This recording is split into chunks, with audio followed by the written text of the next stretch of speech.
5 seconds.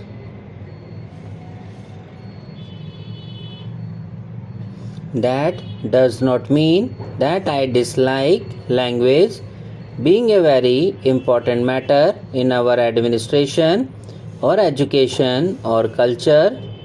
I recognize that the language of the people is a vital matter for their development, whether it is education, administration, or any other matter. But there is a distinction between developing the language to the fullest extent and this passion for building up a wall around a linguistic area and calling it a border. I completely accept the statement that people cannot really grow except through their language, but it does not follow that in order to make them and their language grow, a barrier must be erected between them and others. The various language areas in India represent the development of history through the ages, but drawing a hard and fast line between two areas is, I think, carrying it too far. As a matter of fact, it just does not matter where you draw your line. If you judge a border purely from the linguistic point of view, you will be going against the wishes of many people. Invariably, there are bilingual areas. As long as you cannot prevent people of one state from going to another, there will always be bilingual areas. Are you going to stop, contrary to the dictates of the Constitution, the movement of workers or of other people from one state to another? You cannot. Therefore, whatever fixed line you may draw, people on one side may be attracted to the other and move there, and thus change the linguistic composition of the state or of the border area. Are we going to sit down every few years and say the language ratio of this particular tehsil or taluk has changed and therefore it should be taken out of this state and put into another? You must realize that while there are clearly marked linguistic regions, there are also bilingual areas and even trilingual areas between two such regions.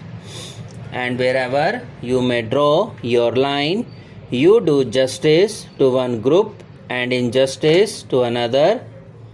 From the language point of view, good reason, good logic, and good argument can be found for each side of every case. This is the difficulty. If there was logic only on one side, we could decide easily, but there is logic on both sides and the two logics conflict at the same to be balanced. You may balance them and say that one argument is stronger than the other, but generally, if the case of one side appears better, the case of the other side seems pretty good too. Maps and census figures have become the fashion now. Are we to weigh in a balance how many individuals speak one language and how many speak another?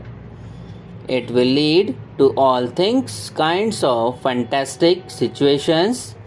I submit that we must consider this matter separately from the question of language.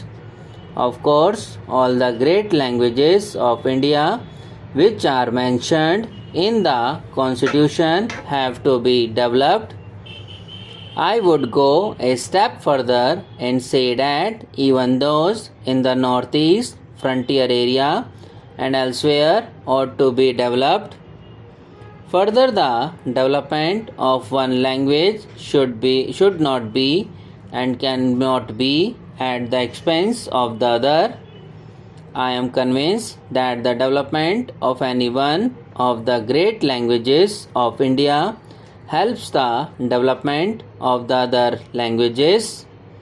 It is my privilege, however unworthy I might be, of being the president of the Sahitya Academy, started a year or two ago, where we deal with all the languages of India and try to encourage them.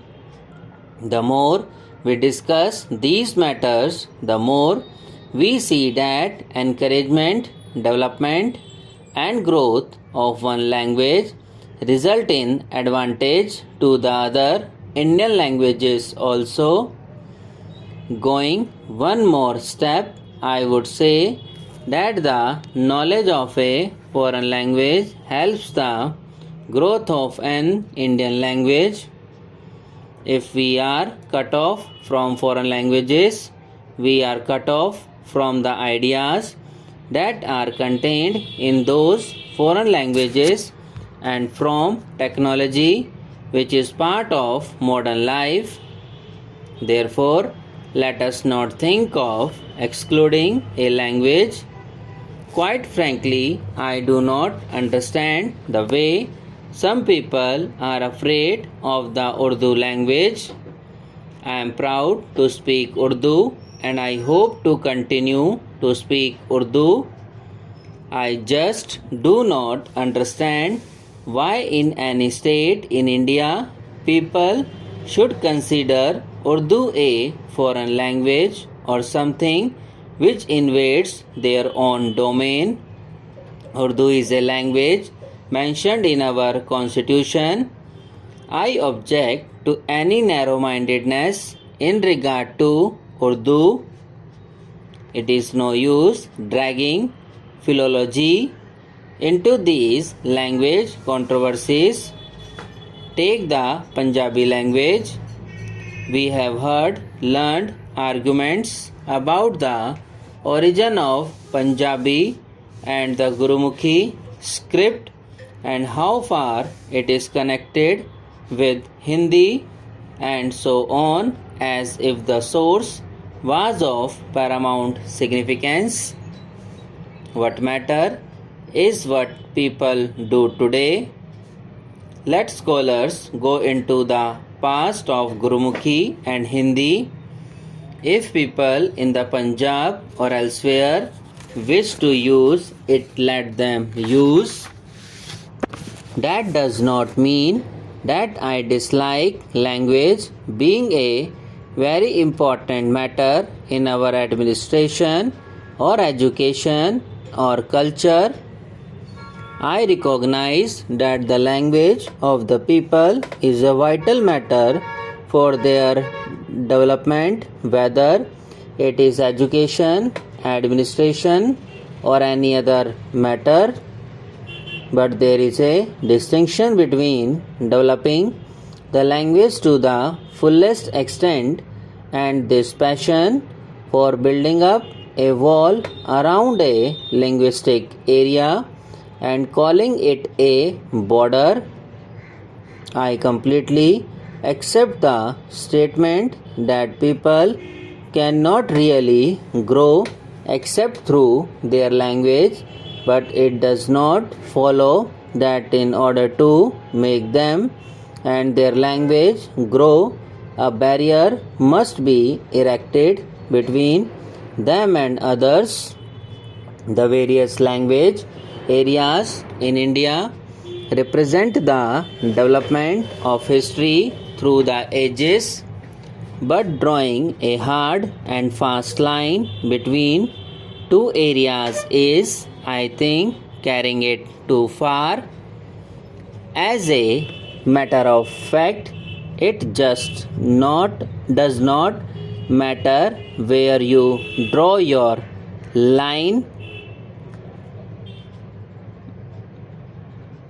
Thank you. Subscribe now and press the bell icon. Never miss an update.